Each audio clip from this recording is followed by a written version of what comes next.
Good evening, ladies and gentlemen, and welcome to our very special concert this evening, our final concert of the year.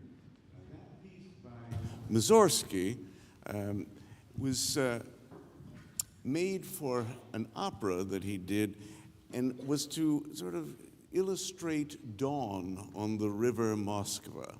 And so you heard these sort of sounds of dawn and perhaps birds and so forth awakening. And it's very much of an atmospheric piece, lovely. Mussorgsky, of course, a very original thinker and creative Russian composer.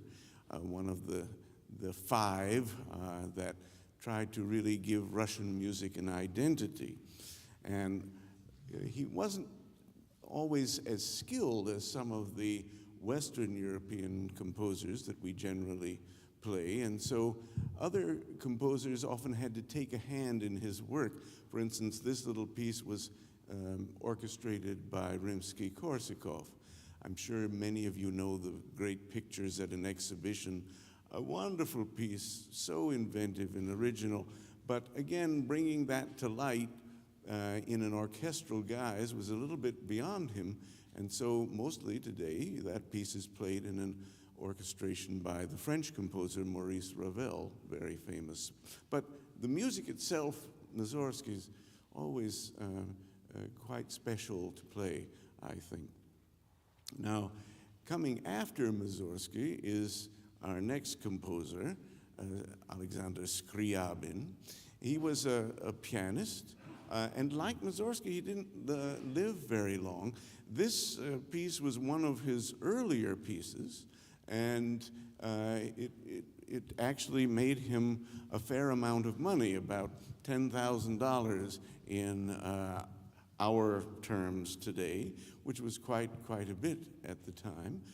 It was commissioned, and it's quite in the romantic vein.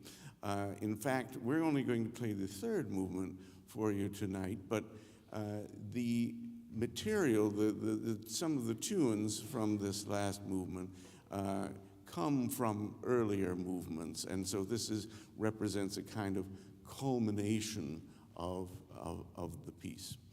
And as I know many of you know, every year we have a concerto competition that takes place in the fall, where students audition to play for this concert, to perform a concerto.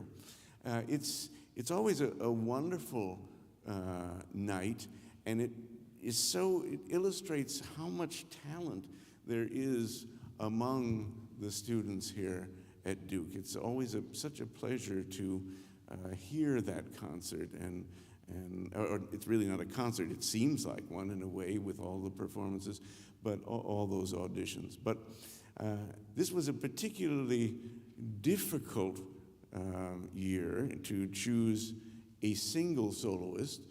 Some of you are familiar with the fact that most of the time we only have one, but I just couldn't decide.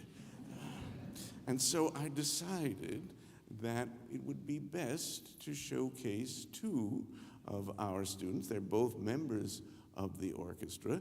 And Julia, whom you're about to hear, I didn't even know Julia was a pianist until she auditioned with this piece. I had no idea. And she usually plays in the violin section, and lo and behold, did absolutely lovely, as you will hear. So let's bring Julia out to play the third movement of the Scriabin F-sharp minor concerto, shall we?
That's the piece that Otto Nicolai is probably the most famous for, the opera The Merry Wives of Windsor, the overture that we just heard. Both the composers that we just played, Nikolai and Brahms, kind of interesting in that they're both German composers, but they really became quite identified with the city of Vienna.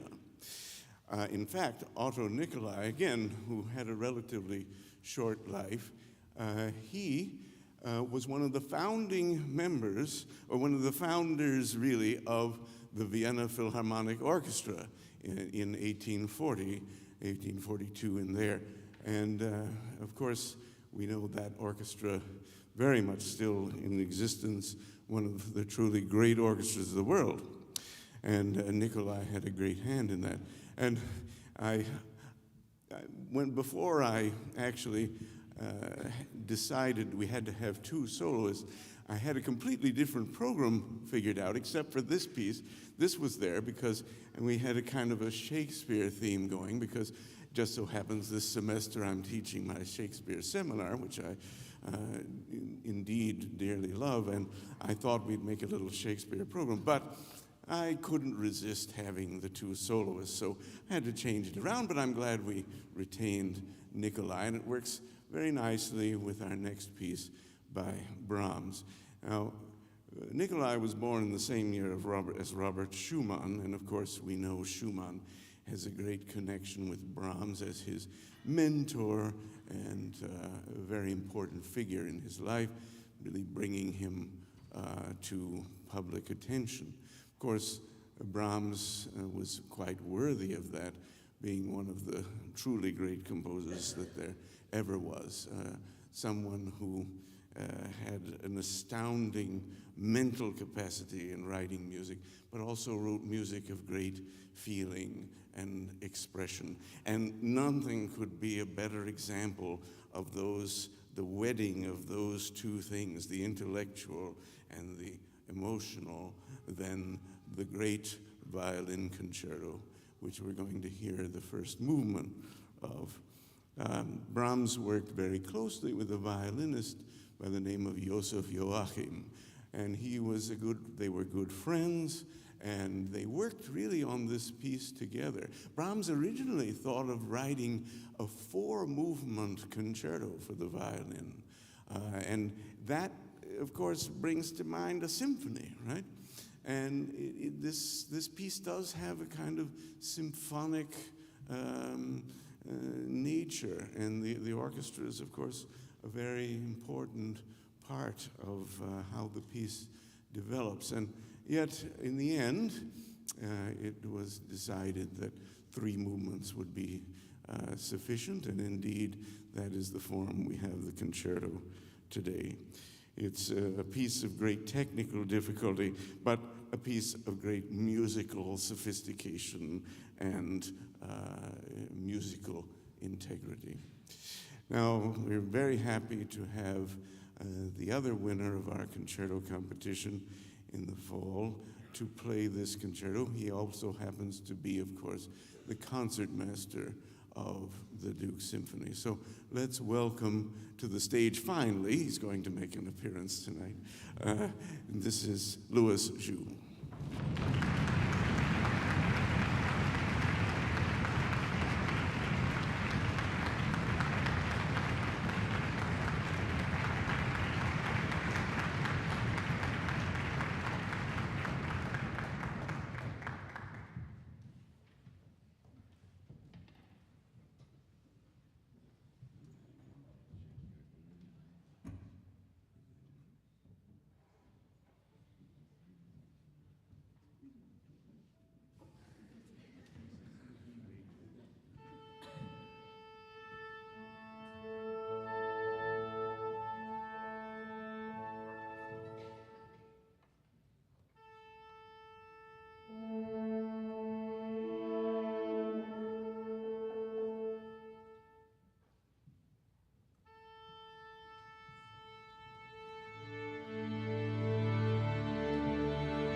Alex, you maybe. And then let Louis come back.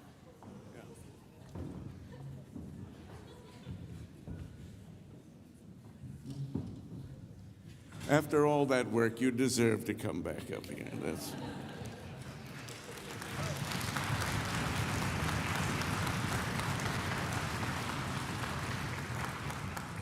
Ladies and gentlemen, this is our last concert, as I mentioned, of the year. And it's I say it every year, but it is truly a bittersweet time because it's wonderful to think back on the year. For me, is a wonderful thing. This has been, you know, I can just say it. I don't know if I've had a better year with the Duke Symphony in terms of the music that we've made together this year. When I come to work with them, it's just a great pleasure every time. And they've worked very hard and made some really fine music. When I think back over the year, the challenges that we had in playing this music, the Schubert Ninth Symphony, a great piece, of course, called the Great, in fact, to Vaughan Williams' Fifth Symphony in the next concert. And when our three concertmasters played the solo of the Lark Ascending, a very memorable evening. And then just recently, of course, we played the last symphony of Mozart, the Jupiter. What a piece that was and what an experience we had with it. And the Tchaikovsky Sixth Symphony, his last symphony. And now this program, which, as you can hear, they play so very well. And it's just been a wonderful treat. And so a lot of that is due to the leadership that our 14 seniors have provided. You know, I cannot remember a time when we have graduated 14 seniors. And obviously they're going to be greatly missed by their friends and their colleagues and by me. And the orchestra as a whole will truly miss the leadership and devotion that you've all given. Most of you have played all 4 years. I was thinking, too, you know, this is the first group that comes after COVID. Let me show you. Last year, we had only 4 seniors graduating. This year, 14. So it really, that was a very difficult time, of course, because we couldn't get together in person. And so, but these students all started in the fall of 21. And so we were back together. And I'd like to think that energy and that relief, that happiness to once again be able to come together and play music has made the last 4 years just wonderful, the best 4 years of the orchestra that I've had. Despite, of course, another thing, of course, I had a very significant personal tragedy, which these students lived through with me, and I will never forget that. And yet to come and play music with them gave me the strength to go on. And that's absolutely from the bottom of my heart that I mean that. And so I'm so grateful in so many ways for what they've accomplished. I want you to meet them. And seniors, why don't you stand up and let's see all of them.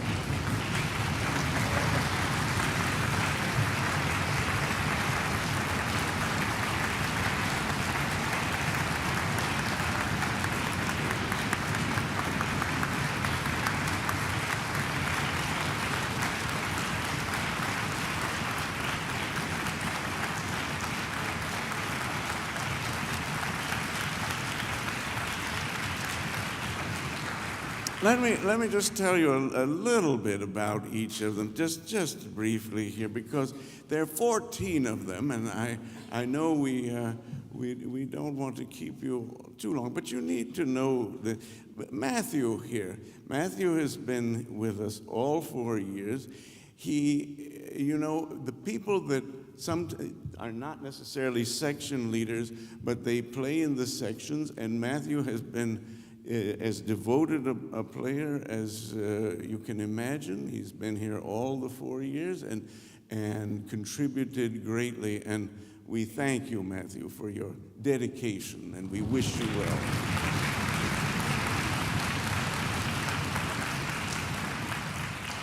Then there is Rose here. Rosemary. Ro has undergone a number of name transformations over the years. I looked in my old roster and I was looking for her name back in 21, and there was this person called Rosemary Love, and I thought, playing the cello, well, that must be Rose, but that's not her last name. And somehow her middle name got put in the program, and so for 2 years, that's how we knew her. And then she decided to change her first name to Rhododendron. And then some people said, well, call her Rose. No, call her Ro.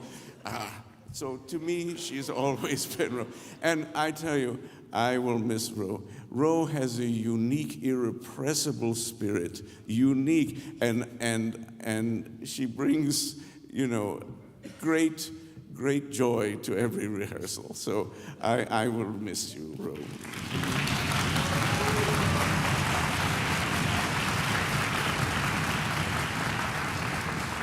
This is Leah Nicholsberg. Leah started out playing in the first violin section. She played there for 2 years, and then I said, Leah, what about maybe you might like to lead the second violins? And she said, sure, I'd be glad to do that. And so for the last 2 years, that's where she's been. And I almost never watch the live streams of our concerts. I like to remember what I want to remember about the concert. But I happened to watch this one concert because I wanted to show a colleague of mine a singer that had sung with us. And so we were watching this Bach together. And I was just struck how the camera, it's just on Leah so much of the time. And it should be, because her expressions and how she is dealing with the music, it just drew us all in, and we stopped listening to the singer and started watching Leah. It was really quite amazing. So she's done wonders in this position. Leah, I will miss you very much.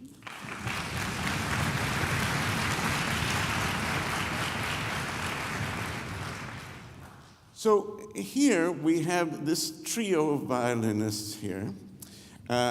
You see they're all playing first violin now, but in fact they started in the second violin section, each of them at some point.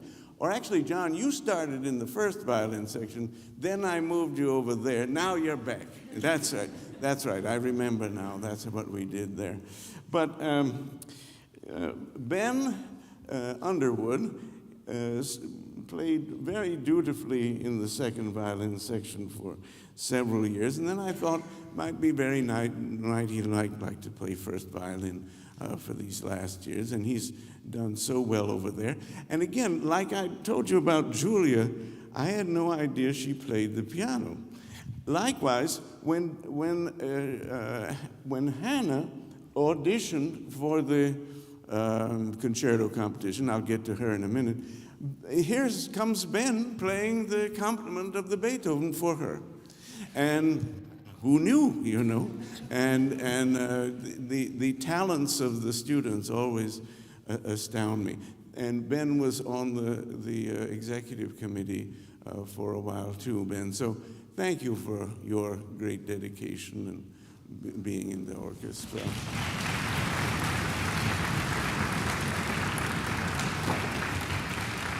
So you heard me speak of Hannah. She auditioned this fall with the Beethoven Violin Concerto. And as you know, this is like the Brahms, it is one of the three great violin concertos of the 19th century, Mendelssohn being the other. And Hannah came in and played the Beethoven Violin Concerto. And Hannah is a very, she's so shy, and she doesn't, you would never know. And she came out and played this beautiful, pristine, perfectly in tune Beethoven Concerto for us movement. And I was just astounded. So again, a discovery of talent. Hannah, thank you for playing with us and coming back and playing in the first violin section now. We appreciate that.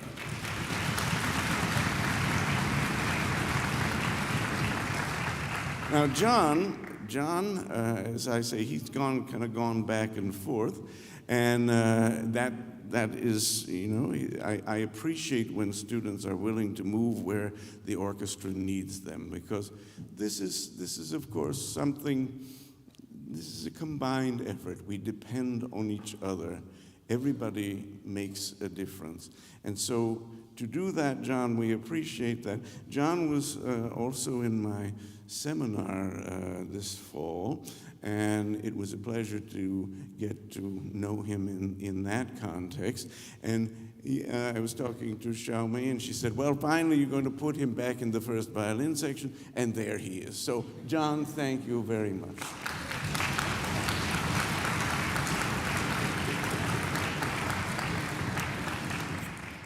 Miles, one of our concertmasters, some of you may have heard him play one of the solo parts in the Lark Ascending when we did that. It was so lovely, the three of them filled in for Eric Pritchard. We were so fortunate to have all the members of the Ciompi Quartet play with us this year, but Eric couldn't do that, and so they filled in beautifully for him, playing each a section of, and Miles did such a fine job with that, Miles. I was so impressed with what you did, and being one of our concertmasters, Miles has played a great deal of chamber music this year, as have many of the students in the orchestra.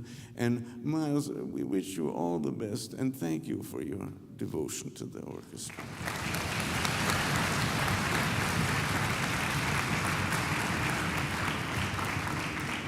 Louis here, as you just heard, is a wonderful violinist, and he has been a wonderful concertmaster, perhaps the best one I've ever had. He leads the orchestra in a most dedicated and respectful, accurate manner. He does so by his playing, and you've made a great difference in the success of the orchestra this year, Louis. And I thank you for your leadership, and all the best to you. Thank you.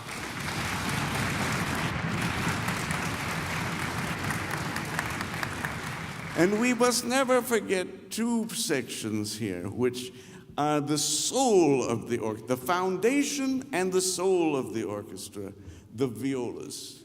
Now, leading the viola section for the last couple of years has been Sophia. And she has done a wonderful job. She's been a great principal, a leader in this way. She's been on the executive committee of the orchestra. She's a great organizer. I discovered that when we took our annual trip to Beaufort. We have gotten back to that, except this year we weren't able to go, but we have gotten back to that. And Sophia, never having gone before, took charge of organizing this trip on our end and did a fabulous job with it. And we depended on her, and she was always there. So she's led in several ways. And Sophia, we're going to miss you very much as well.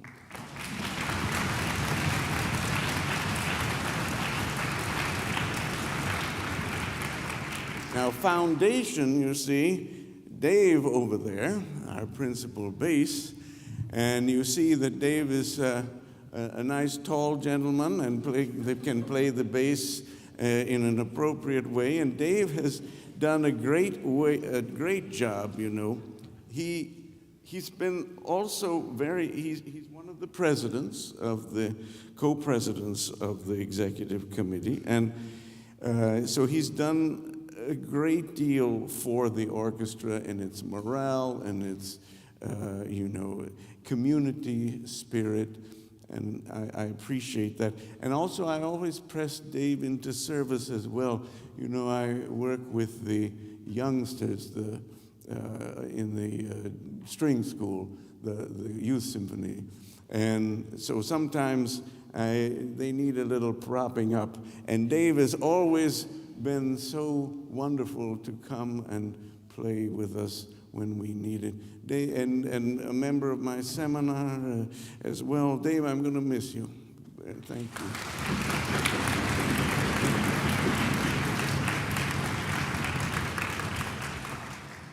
Alan, our principal clarinetist.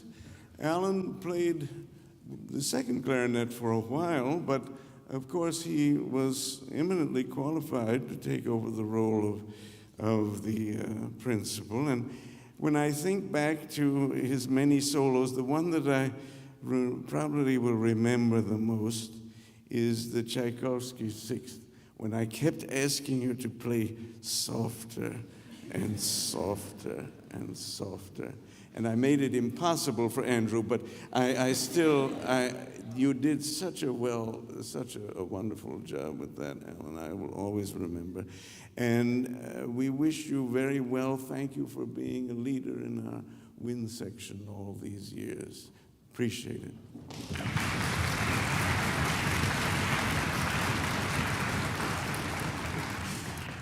Clara, didn't we steal you from the marching band? Wasn't that? Yeah. Aren't you glad to be stolen? I think, yes. I remember that now, and because Clara originally didn't play, but then she ended up playing most of the 4 years as in our flute section, and this spring she became the principal flute, and so it was a wonderful confluence of events that brought you to us, and so thank you very much, Clara.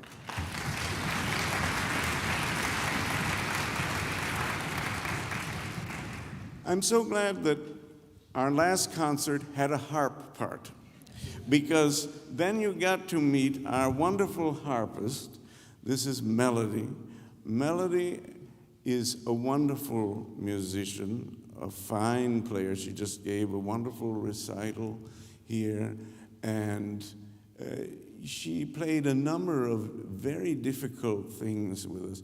I will mostly remember from Melody her playing of the Adagietto from the Mahler Fifth Symphony, which is a beautiful piece for strings and harp, and the rhythms of this and coordinating it and so forth is very difficult. It's a very difficult thing to do, and I so admired what Melody did with that, as well as the Berlioz Symphonie Fantastique, so many things. You know, we don't have harp parts that often, but if you have a student like Melody, you kind of want to create some because she's so competent. And so Melody will certainly miss you and your contribution.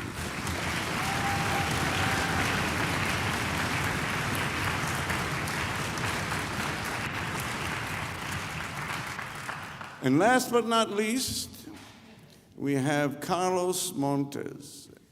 And Carlos is the president of the orchestra, along with Dave. And I really don't know what I'm going to do without Carlos, because whenever I needed something, I always looked at him, and he comes up, well, we figure something out, personnel-wise.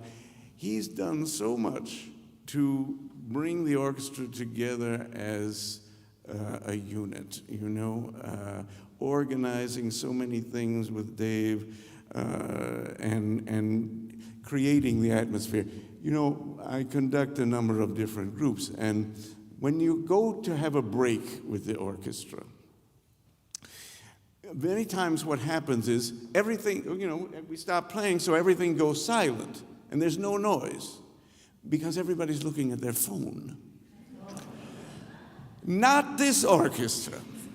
When this orchestra has a break, it's noisy. They are talking, they are laughing together, they are happy to be together. And sometimes I just sit here and enjoy their camaraderie. And you'll note that a number of them have made mention of the fact they've made their greatest friends in the orchestra. That's wonderful. If people can come together through music like this, this is a great joy of life. It's a privilege in life, a privilege to play this great music and to do it together. And Carlos has done so much to, enhance this spirit of togetherness and keep us going.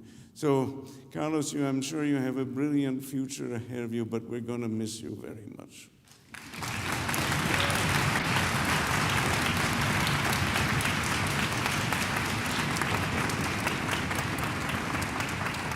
And those are our seniors. Of course, we want to celebrate them because this is their last concert. But the entire orchestra has been a delight. And I regret seeing this iteration of the Duke Symphony end because it has just been wonderful. We've had a lot of support, as you see, Colin and Rick and all the people that sort of make all the mechanics of this happen. We're very grateful to them. Our chair, Verena, my friend, it was so much, support that we get. We appreciate all of this. The Ciompi Quartet and the sectionals they do and being soloists, and one couldn't go on because this just doesn't happen. There are a lot of people that make this happen. And we're very grateful. We're very grateful for you, too. Those of you who are parents, those of you who are friends that support the activities of my friends on the stage. They couldn't do it without you either. So we thank you. And we decided, since everybody is kind of involved in this together, we would end by playing one more piece, and we have a role for you.